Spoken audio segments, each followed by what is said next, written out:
C'est bon? Clap. T'es sûr que ça filme là? Oui ou non? Oui, je t'ai dit. J'ai la dalle.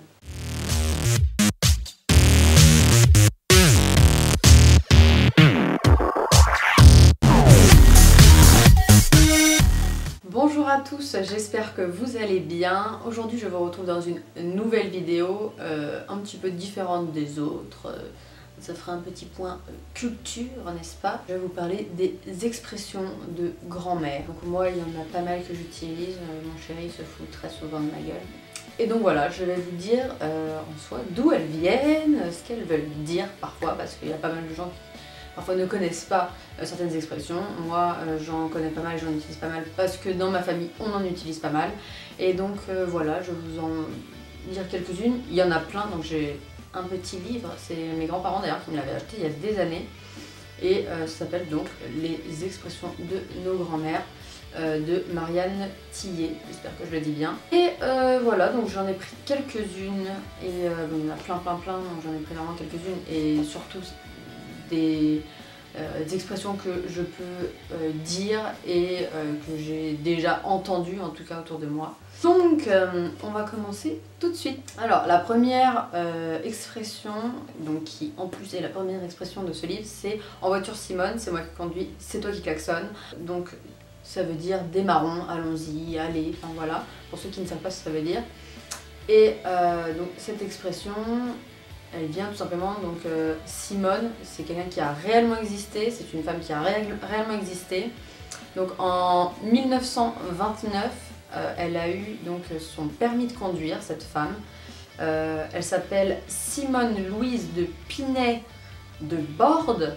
Oh, oui, c'est un nom à rallonge, n'est-ce pas? Et elle l'a obtenu à 19 ans, et ensuite elle a commencé à faire... à participer à des rallyes automobiles qui à ce moment-là étaient réservés aux hommes surtout, oui, très sexiste, n'est-ce pas? En même temps, voilà, en 1929 c'était comme ça, et il n'y avait que des hommes visiblement qui faisaient ça. Et elle y a participé, et quand elle a arrêté la compétition en 1957, ensuite elle est carrément devenue directrice d'une auto-école. Voilà, c'était assez dingue comme truc, et donc d'où cette expression en voiture Simone, c'est moi qui conduis, c'est toi qui klaxonne, parce que voilà, cette femme a été visiblement, je sais pas si c'est la première femme, mais c'est une des premières femmes visiblement qui a participé à des rallyes automobiles. À cette époque-là, c'est pareil, les femmes n'avaient pas forcément leur permis. Et elle, voilà, elle l'avait. Et en plus de ça, elle a fait des rallyes. Et elle est devenue directrice d'auto-école. Donc voilà, c'est sympa de le savoir. Alors il y a aussi l'expression « il a des oursins dans les poches ». Celle-ci, je pense que je l'ai employée un grand nombre de fois.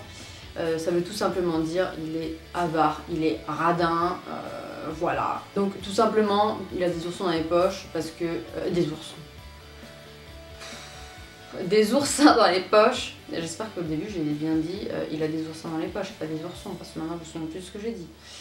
Les oursins, donc pour ceux qui ne connaissent pas, c'est un coquillage, un crustacé, je sais pas comment on le nomme, enfin bref, qui est donc, ça se mange tout simplement, mais autour il y a plein de petits pics. Je vous mettrai de toute façon une photo pour ceux qui ne savent pas ce que c'est.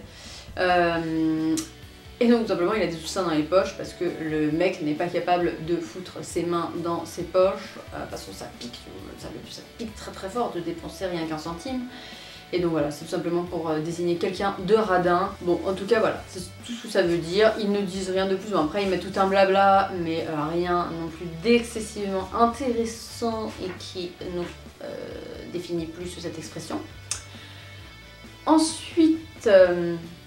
oui, j'ai mis celle-ci, qui donc est une expression aussi, c'est petit chenapan. Alors je trouvais ça assez intéressant de savoir d'où ça venait, parce que je savais absolument pas, et je savais pas réellement que c'était une expression. Je pensais juste comme quand on dit par exemple petit con, quoi. Enfin, je pensais pas que petit chenapan c'était une expression. Donc ça veut dire petite crapule, vaurien, quoi. C'est ce qu'ils disent, en tout cas ils le traduisent de cette manière. Donc c'est une façon affectueuse d'interpeller un enfant qui n'avait rien d'aimable à l'origine. Chenapan vient en effet de l'allemand Schnappan. Je n'ai jamais fait d'allemand de ma vie, donc je ne sais pas comment on dit Schnappan. Je ne sais absolument pas. Du verbe schnappen qui veut dire attraper, et du Han qui veut dire coq, qui désignait un voleur de grand chemin. Et pendant longtemps, un adulte qu'on traitait de chenapan était une personne malhonnête et sans scrupules. Voilà, voilà pour cette petite expression. Ensuite, il y a celle-ci que j'emploie très souvent comme ça, ou alors de manière un petit peu plus vulgaire. On y reviendra pardon, après. C'est mêle-toi de tes oignons. Donc ce qui veut dire occupe-toi de tes affaires. Hein, voilà, c'est une expression quand même assez courante, entre guillemets, beaucoup de gens la connaissent. Donc voilà, quand on te demande de te mêler de tes oignons, c'est franc, c'est direct, voilà, on comprend très bien. Donc voilà, c'est effectivement pas très aimable. Et quand on parle d'oignons, pour ceux qui ne le savent pas, en général, ça signifie anus. Voilà, ils le disent en argot. Je le précise, en argot ça veut dire anus pour un oignon, donc ça c'est intéressant de le savoir. Peut-être d'ailleurs je vous ferai une vidéo sur l'argot, parce que mon grand-père sort souvent des mots en argot, je trouve ça très sympa et assez rigolo. Donc voilà, c'est vrai que de nos jours, il y a des mots qui sont en rapport avec l'argot, mais on ne sait même pas ce que ça veut dire. Voilà, donc je trouve ça intéressant d'en parler, je pense que je ferai une vidéo là-dessus. Donc grossièrement, ça veut dire mêle-toi de ton cul, quoi, tout simplement. Voilà. C'est tout, ça vient de là tout simplement, mets-toi de tes oignons, mets-toi de ton cul, c'est un petit peu moins vulgaire que mets-toi de ton cul, mais vu que en argot ça veut dire anus en soi, donc voilà. Ensuite, il y en avait plein d'autres, mais il y en avait certaines que moi je connaissais mais qui sont moins employées, et je pense que peut-être que je referai une autre vidéo, parce qu'il y en a, je sais pas si vous voyez, mais il y a 1 milliard de pages. Et ça risque de prendre une éternité, et je vais essayer de ne pas faire une vidéo qui dure encore 20 minutes parce que je pense que ça doit être chiant pour certains. Ensuite, il y a, donc celle-ci elle m'a fait rire parce que c'est compte là-dessus et bois de l'eau fraîche. Celle-ci elle m'a fait rire parce que en fait, là c'est peut-être l'année dernière ou l'année encore d'avant, il y a beaucoup de gens qui disaient garde la pêche, bois de l'eau fraîche, enfin bon ça me faisait rire. Mais en soi, la vraie expression, c'est compte là-dessus et bois de l'eau fraîche. Et c'est vrai que souvent, on essaie de revisiter un petit peu les expressions d'antan. Donc voilà, là je voulais vous dire tout simplement ce que ça veut dire. Donc ça veut dire, tu peux toujours courir, il n'y a aucune chance que cela se produise. Et donc au sens figuré, on peut nous faire avaler des bobards, voir des couleuvres. Donc lorsqu'on nous raconte n'importe quoi, voilà, on sort cette expression. Simplement, voilà, une personne qui, on lui dit oui c'est ça, t'as fumé quoi. Donc voilà d'où vient cette expression, voilà tout simplement pour ceux qui ne savent pas ce que ça veut dire. Là-dessus, bois de l'eau fraîche, voilà, c'est-à-dire vas-y garde la pêche, tu cours toujours. Alors il y a celle-ci que j'emploie très très souvent, et d'ailleurs ça fait rire pas mal de gens, c'est tu vas te casser la margoulette. Alors c'est vrai, je dis beaucoup plus souvent tu vas te casser la margoulette que tu vas te casser la gueule. Parce que tu vas te casser la gueule, tu vas te casser la figure, parce que là, bon, la gueule, tout de suite, c'est vulgaire. Tu vas te casser la figure, c'est moins quelque chose que j'emploie. Une margoulette, j'ai toujours trouvé ça sympa comme expression. Ça veut tout simplement dire, voilà, comme je vous l'ai dit, tu vas tomber. Au XVIIIe siècle, margoulette signifiait bouche, mâchoire. Puis au XIXe siècle, par synecdoque,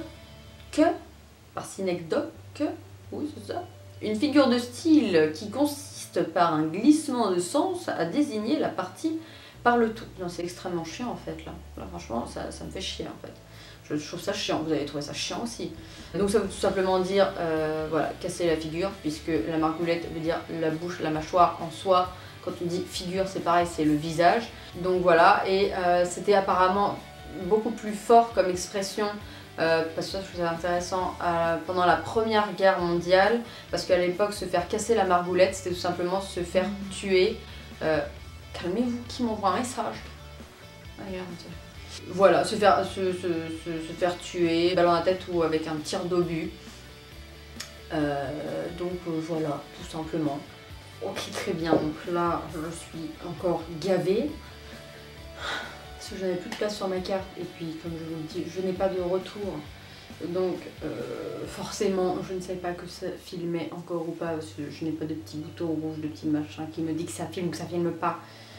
Donc du coup ça a arrêté de filmer parce que je n'avais plus de place sur ma carte, parce que je ne l'avais pas vidée, et en plus de ça je n'avais plus de batterie, donc forcément j'étais obligée d'attendre.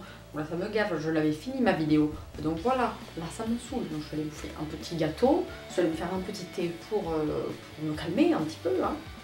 Donc là, j'étais tout simplement en train de vous dire que là j'étais tombée sur...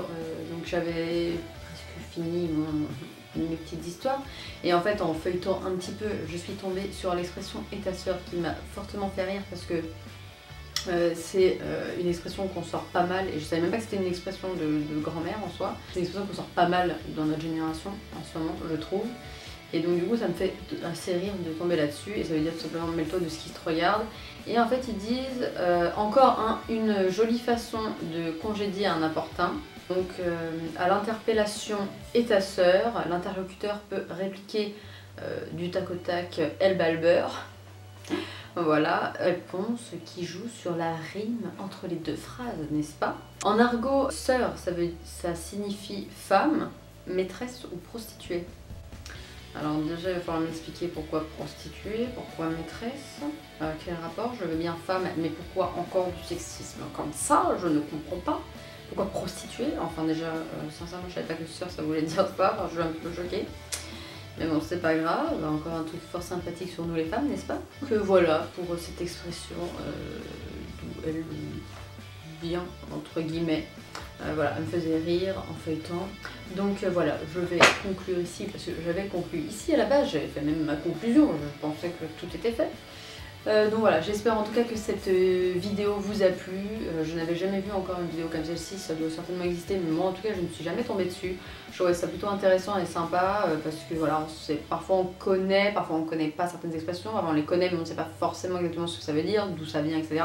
Je trouvais ça plutôt sympa et rigolo de faire une vidéo là-dessus. En tout cas, mettez-moi en commentaire vos expressions, les vieilles expressions que vous pouvez employer vous au quotidien, si vous en employez certaines aussi, de celles-ci comme moi. Je sais que certaines personnes qui regardent, peut-être d'ailleurs je suis une youtubeuse belge et je sais qu'en Belgique ils n'ont pas du tout les mêmes expressions que nous en général. Donc voilà, ça peut être rigolo aussi, puis peut-être aussi de connaître les expressions aussi des Belges, et puis de connaître les expressions que vous employez, ce que ça veut dire, etc. Et si jamais vous avez envie d'en savoir un petit peu plus sur ces expressions, peut-être qu'elles sont dans ces livres, parce qu'il y a 150 pages, une connerie comme ça, et il y a plusieurs expressions sur chaque page en général. Peut-être que je referai une vidéo là-dessus, ça peut être sympa. En tout cas, mettez un pouce bleu si jamais cette vidéo vous a plu. N'oubliez pas de la liker, de la partager, de commenter et surtout de vous abonner si mes vidéos vous plaisent, d'activer la petite cloche pour avoir la notification de mes vidéos. Je vous fais plein de gros bisous, je vous dis à la prochaine. Ciao!